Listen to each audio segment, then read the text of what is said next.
Setting ਹੁੰਦੀ ਉਹਦੇ ਨਾਲ ਸੀ ਅਲੀ ਰਜ਼ਾ ਦੇ ਨਾਲ। ਪਹਿਲੇ ਉਹਦਾ ਸ਼ੋਹਰ ਜਿਹੜਾ ਮਰ ਗਿਆ ਸੀ ਤੇ ਉਸ ਤੋਂ ਬਾਅਦ ਹੁਣ ਉਹਦੇ ਨਾਲ ਸੈਟਿंग ਸੀ। ईमान सफदर जो है वो इन्वॉल्व हो गई थी अपने हमारे वो चचाजाद इसके चचाजाद भाई के साथ उसकी अटैचमेंट बढ़ गई थी और वो चाहती थी कि कोई ऐसी प्लानिंग हो कि ये भाई आपस में लड़के मरे और अरफान से मेरी जान छूटे और मैं अली से निकाह करूँ। ये 24 फायर तो इस चद्दर पे है और छोटे बच्चे को सर छननी किए हुए थे, जिस्म फुल बॉडियाँ जो है छननी थी। छोटा बच्चा था उसको फेस पे, सर में, बैक पे, और वो इशरत को फ्रंट छननी थी, बैक छननी। ये देखें इस चादर के अंदर ये मुख्तलिफ जगह पर ये गोलियों के होल हैं।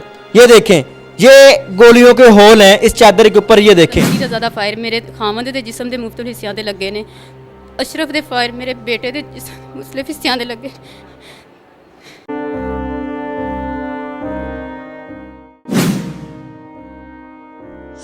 अस्सलाम वालेकुम नाज़रीन, आपका मेज़बान मुजाहिद नयाब आपकी खिदमत में हाजिर है और आप देख रहे हैं एमएन पॉइंट। नाज़रीन मेरे हाथ में ये जो कागजात देख रहे हैं ये महज एक रद्दी है। ये रद्दी है उन लोगों के लिए जिनके लिए इसकी बुक्कत नहीं है, लेकिन ये जो फैमिली मेरे साथ देख रहे हैं इनकी इन कागजात में जान है। ये FIR 3085/24, इस FIR के अंदर ये लिखा है कि इनका देवर जिनको बचपन से लेके अब तक इन्होंने पाला, वो शख्स चंद एकड़ ज़मीन के लिए इनके शौहर, इनके बेटे, इनकी नंद और अपने ही वालिद यानी कि इनके ससुर को गोलियां मार के कत्ल कर देता है।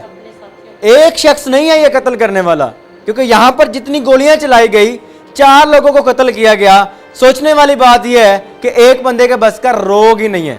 इनके हाथ में एक चादर है और उस चादर के ऊपर 24 फायर हैं, जो कि चादर सिर्फ एक शख्स ने ओढ़ी हुई थी। सोचे कि कितनी गोलियां चलाई गई होंगी और वो भी सिर्फ चंद एकड़ ज़मीन के लिए। मैं बात करूंगा मरहूम तारक की बेवा मेरे साथ मौजूद है, इनसे बात करूंगा और यकीन करें कि दुख की बात यह है कि इस बच्चे ने अपने बाप को खुद देखा है गोलियां लगते हुए, मरते हुए बाजार के अंदर दिन की रोशनी में, और हमारे अदारे खामोशी की नींद सो रहे थे। अस्सलाम वालेकुम मेरी बहन। वालेकुम सलाम। अल्लाह पाक आपको सब्र दे। आपका तो घर ही उजड़ गया और वो भी ज़मीन के छोटे से टुकड़े के लिए। जिसने कत्ल किया आपका देवर था जी अली रज़ा और उसके साथी ईमान। मामला क्या था? ਤਰੀਕ ਪੇਸ਼ੀ ਤੇ ਗਏ ਸਨ, ਵਾਪਸ ਆਏ ਨੇ। ਜਦੋਂ ਵਾਪਸ ਆਏ ਨੇ ਈਮਾਨ ਸਫਦਰ ਦੇ ਘਰ ਦੇ ਕੋਲ, ਈਮਾਨ ਸਫਦਰ ਨੇ ਬਾਹਰ ਨਿਕਲ ਕੇ ਮੋਟਰਸਾਈਕਲ ਰੋਕਿਆ ਤੇ ਇਹਨਾਂ ਨੂੰ ਗਾਲੀਆਂ ਦੇਣਾ ਸ਼ੁਰੂ ਕਰ ਦਿੱਤੀਆਂ ਨੇ। ये ईमान सफदर लड़की है? ਹਾਂਜੀ ਇਹ ਲੜਕੀ ਹੈ, ਮੇਰੀ ਦੇਵਰਾਨੀ ਹੈ। ਤੇ ਇਹਨੇ बीवी है ये? ਹਾਂਜੀ इरफान की बीवी है। उसकी क्या लगती है? जिसने कत्ल किया आपके शौहर को अपने साथियों के साथ मिलके, उसकी क्या लगती है? उसके साथ मिली और ਉਹਨੇ ਪਲੈਨਿੰਗ ਦੇ ਨਾਲ ਸੈਟਿੰਗ ਹੁੰਦੀ ਉਹਦੇ ਨਾਲ ਸੀ ਅਲੀ ਰਜ਼ਾ ਦੇ ਨਾਲ। ਪਹਿਲੇ ਉਹਦਾ ਸ਼ੋਹਰ ਜਿਹੜਾ ਮਰ ਗਿਆ ਸੀ ਤੇ ਉਸ ਤੋਂ ਬਾਅਦ ਹੁਣ ਉਹਦੇ ਨਾਲ ਸੈਟਿੰਗ ਸੀ ਤੇ ਉਹਦੇ ਨਾਲ ਮਿਲ ਕੇ ਜਦੋਂ ਉਹਨਾਂ ਦੇ ਸ਼ੋਰ ਦੀ ਆਵਾਜ਼ ਸੁਣ ਕੇ ਮੈਂ ਦੀਲਾ ਤੇ ਮੇਰਾ ਸਹੁਰਾ ਤੇ ਮੇਰੇ ਮਾਮੂ ਜੀ ਬਾਹਰ ਆਏ ਆ ਤੇ ਅਸੀਂ ਆਣ ਕੇ ਵੇਖਿਆ ਈਮਾਨ ਸਫਦਰ ਨੇ ਮੋਟਰਸਾਈਕਲ ਰੋਕਿਆ ਤੇ ਗਾਲੀਆਂ ਦੇ ਰਹੀ ਹੈ। ਥੋੜੀ ਦੇਰ ਬਾਅਦ ਈਮਾਨ ਸਫਦਰ ਦੇ ਘਰ ਦੇ ਜਿਹੜੇ ਮੁਲਜ਼ਮਾਨ ਨੇ ਬਾਹਰ ਆਏ ਨੇ, ਅਲੀ ਰਜ਼ਾ, ਅਸ਼ਰਫ, ਆਸਫ ਤੇ परवेज़ गादी, ਇਹ ਬਾਹਰ ਇਹਨਾਂ ਦੇ ਹੱਥ ਵਿੱਚ ਪਿਸਟਲ ਨੇ ਤੇ ਈਮਾਨ इन लोगों के हाथ में पिस्टल? 4 चार पिस्टल थे? ਹਾਂਜੀ 4 ही लोग थे ਜੀ 4 ਤੇ ਈਮਾਨ ਸਫਦਰ ਨੇ ਉਹਨਾਂ ਨੂੰ ਵੇਖ ਕੇ ਲਲਕਾਰਾ ਮਾਰ ਕੇ ਕਿਹਾ ਕਿ ਤਾਰਕ ਵਗੈਰਾ ਨੂੰ ਅੱਜ ਕਤਲ ਕਰ ਦਿਓ ਤੇ ਉਹਨਾਂ ਨੇ ਉਹਨਾਂ ਨੂੰ ਮਾਰਨਾ ਸ਼ੁਰੂ ਕਰ ਦਿੱਤਾ। ਉਹਨਾਂ ਨੂੰ ਮਾਰਨਾ ਸ਼ੁਰੂ ਕਰ ਦਿੱਤਾ। ਅਲੀ ਰਜ਼ਾ ਦਾ ਫਾਇਰ ਮੇਰੇ ਖਾਮਦ ਦੇ ਜਿਸਮ ਦੇ ਮੁਖਤਲਿਫ ਹਿੱਸਿਆਂ ਤੇ ਲੱਗੇ ਨੇ। ਅਸ਼ਰਫ ਦੇ ਫਾਇਰ ਮੇਰੇ ਬੇਟੇ ਦੇ ਮੁਖਤਲਿਫ ਹਿੱਸਿਆਂ ਤੇ ਲੱਗੇ।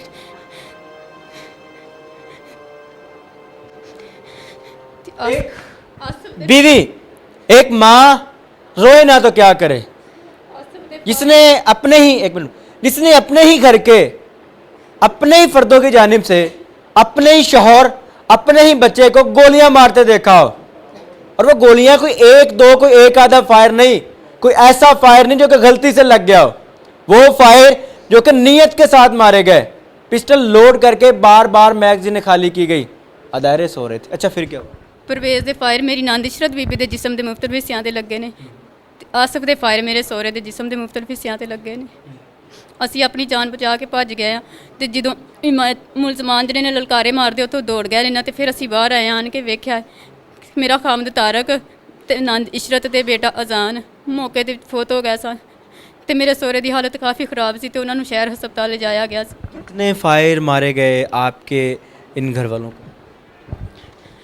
तकरीबन 23 फुल बॉडी ਜ਼ਖਮੀ थी। 4 फायर अजान बेटे ਨੂੰ ਲੱਗੇ। मेडिकल टोटल फायर बताने के इतने 20 30 23 फायर थे। 24 फायर वो थे जो कि बॉडी के अंदर मिले। हाँ, ये 24 फायर तो इस चद्दर पे हैं।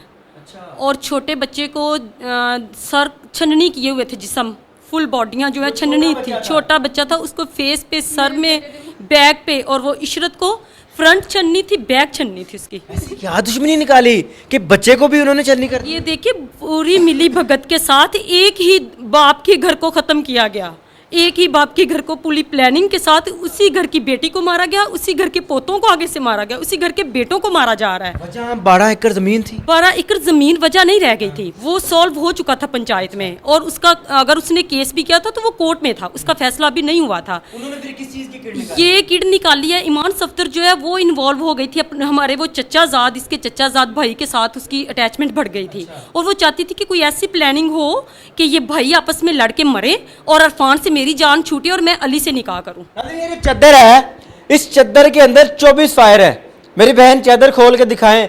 मैं चाहता हूं कि नाज़रीन देखें और हमारे अदारे भी देखें, हमारी पुलिस भी देखे, हमारे अदलिया भी देखे कि इस चद्दर में अगर 24 फायर हैं तो कितने फायर वहां पर किए गए होंगे। ये देखें, इस चादर के अंदर ये मुख्तलिफ जगह पर ये गोलियों के होल हैं। ये देखें, ये गोलियों के होल हैं इस चादर के ऊपर। ये देखें, 24 फायर इस चादर के अंदर मारे गए। एक शख्स ने यह चादर ओढ़ी हुई थी, बाकी लोगों को जो फायर मारे गए उनकी गिनती नहीं है। और 23 फायर वो हैं जो कि उन 4 लोगों के जिस्म के अंदर से डॉक्टर ने निकाले हैं, जिनका डॉक्टर ने बताया कि 23 फायर इनको लगे हैं। बाकी जो हवाई फायर किए गए होंगे, बाकी जो मैगजीनें वहां पर खौफ व हरास फैलाने के लिए खाली की होंगी, उनकी मिसाल ही नहीं है। ये तो वो कहानी है जो कि जालिमों ने जुल्म किया, उसके बाद इन पर वर्दी वालों ने भी जुल्म किया है। वो शेर की खाल जिसको हम अपना मुहाफिज समझते हैं, वो पंजाब पुलिस जिसने हमारे जान व माल का तहफ़्फ़ुज़ करना है, उसने भी इनके साथ ज्यादती की। इनकी आईओ अख्तर साहब ने अपने अफसरान को ऐसे बरीफ किया कि फायर मारने वाला एक बंदा है और बाकी फायर कौन कर गया, कोई तो फरिश्ते उतर के कर गए सन या कुछ जिन्न है सन। आप मुझे बताएं कि पुलिस ने इसके अंदर क्या रोल अदा किया है, कितने मुलजिम गिरफ्तार हुए हैं इतने बड़े हादसे के अंदर, 4 लोग कत्ल हुए हैं, कितने लोगों को पकड़ा पुलिस? देखिए, जब हमने ये इतना बड़ा सानहा होता है तो गिरफ्तार सबको किया गया जिन पे हमने नामजदगी करवाई थी, लेकिन वो ऐसी ऐश से अंदर रह रहे थे ना, जैसे पता नहीं कोई मर्डर नहीं, कोई वलीमे पे या कोई किसी तरह का ससुराल के घर आके बैठे हों। हाँ जी, ऐसी उनकी खातिरदारी की जा रही है क्योंकि पावरफुल थे ना, तो पैसा था उनके पास, तो हमें इस चीज़ का नहीं पता था। देखिए, जब इन्वेस्टिगेशन स्टार्ट हुई है, हमें 1-2 दफ़ा कॉल गई है कि आप आएँ, इन्वेस्टिगेशन हो रही है। हम गए हैं, डीपीओ ऑफिस में हमारी हाज़िरी लगी है, तो बाद में हमें कोई इन्फॉर्म नहीं किया गया कि क्यों छोड़ा गया है, किस बिना पे छोड़ा गया है, वो बेगुनाह थे, क्या एविडेंस है उनके पास। हमसे कहते रहे हैं सबूत और एविडेंस ठोस लेके आएँ। मैंने उनसे ये कहा था कि 4 कत्ल हो गए सरे बाजार, हाँ जी, दिन की रोशनी में, इससे बड़ा क्या सबूत मांग रहे हैं। मैंने यहाँ वहाँ पे ये इशू किया है कि दिन के 12:15 का वकूआ है और ये सारे लोग अपनी आंखों से इस वकूए को देख रहे थे, लेकिन यकीन करें कहा कि सबूत लेके आए? सारे जहाँ भी हम जाते थे, हमें बुलवाया जाता था तो हम जाके बताते थे कि ये मुलजमान है, इन्होंने किया है, तो वे कहते थे ठोस एविडेंस लाएं। ठोस एविडेंस, पुलिस किस चीज़ की नौकरी करती है, ठोस एविडेंस हमने पेश करने थे तो हम खुद ही अदालत तक ले जाते। क्यों इन्वेस्टिगेशन करते रहे, क्यों तफ्तीश करते रहे? वहाँ हमें बहकाया गया, 4-4 घंटे 5-5 घंटे प्लाटों में बिठाया गया और बाद में कह देना कि आज फलां ऑफिसर नहीं आया, आप जाएं। ठीक है, तो बाद में खुद ही फाइलें कंप्लीट की है कि मुर्तज़ा साहब ने इन्वेस्टिगेशन की है, घरा साहब ने इन्वेस्टिगेशन की है, डीपीओ साहब ने की है, वो सारे बेगुनाह हैं। और एक बंदा, जब एक बंदे पे ये 25-24 फायर साबित नहीं हुए तो एक रईस नामी लड़के को ऐड कर दिया गया, ना वो हमारी एफआईआर में था और ना ही उसका कहीं हमने जिक्र किया, ना हमने उसको देखा था। उसको ऐड हमारा पर्चा खराब करने के लिए किया गया और जगह जगह हमने ये एप्लीकेशनें दी हैं कि वो मुलज़म नहीं है, उसको छोड़ दिया जाए। उसको नहीं छोड़ा गया क्योंकि मिली भगत थी, उनको पता था कि एक बंदे पे कल फायर साबित करना मुश्किल होना है तो एक बंदा और ऐड कर ले। इतने बड़े वकूए के अंदर एक बंदा बेगुनाह डाल दिया गया, बेगुनाह डाल और एक बंदा वो जिसने ये सारा वकूआ किया उसको डाला, बाकी के सारे लोग जो फायर चलाते रहे उनको छोड़ दिया गया। वजह क्या बनी? और बेझिझक जैसे उन्होंने देख लिया था कि ये कुछ नहीं कर सकती, कुछ नहीं कर सकती, ये औरत क्या करेगी, कहाँ तक जाएगी, जितना खाया जाता है खा लें। ठीक है, मुझे तो लगता है 300 मर्डर, शुक्र करती है पुलिस के 302 का मर्डर हुआ है और हमें खाने का मौका मिला है। मैंने ये खुद अपनी मुझे फील हुआ है। ठीक है, लगता है कि पुलिस ने बाकी के मुलजमान छोड़ दिए, क्या वजह क्या बनी? पैसे? पैसा किसने खाया? मैं पूरे यकीन से कह सकती हूँ, वहाँ हमने एविडेंस दिए, चादरें दिखाई हैं, 25 फायर एक पिस्टल से कोई भी साबित करके दिखा दे कि एक बंदा ये कर सकता है, ठीक है। और जो चश्मदीद गवाह है, जिसने सब कुछ सारे लोगों ने देखा है, उसको जुठलाया जा रहा है, क्योंकि ये बोल नहीं सकती, क्योंकि ये अपने हक के लिए बात नहीं कर सकती। करेगी, हर जगह पे जाके ये बात करेगी, क्योंकि इसने वो तकलीफ देखी है अपने बेटे की, अपने शौहर की, अपनी नंद और अपने ससुर की। 4 जनाजे उठाए हैं इसने। ये बोलेगी, इंसाफ लेगी। अल्लाह ना करे कि ऐसा वक्त इनके अलावा किसी और पे आए। दिन की रोशनी में, दिन दिहाड़े में खून की होली खेली जाती है, 4 लोगों को कत्ल कर दिया जाता है। और हमारी पहली पंजाब पुलिस की इन्वेस्टिगेशन क्या कहती है कि एक बंदे ने फायर मारे हैं। इतने सारे फायर एक बंदा कैसे मार सकता है? बाजार में खड़े होकर बार बार पिस्टल लोड करना, मैगजीन लोड करना एक काम होता है। इस बच्चे ने अपने बाप को खुद देखा है, इन यतीम आंखों ने, इन मासूम आंखों ने अपने बाप को फायर लगते देखा है। बेटा, आपने अपनी आंखों से देखा है जब आपके बाबा के साथ सारा मामला हुआ? क्या हुआ था?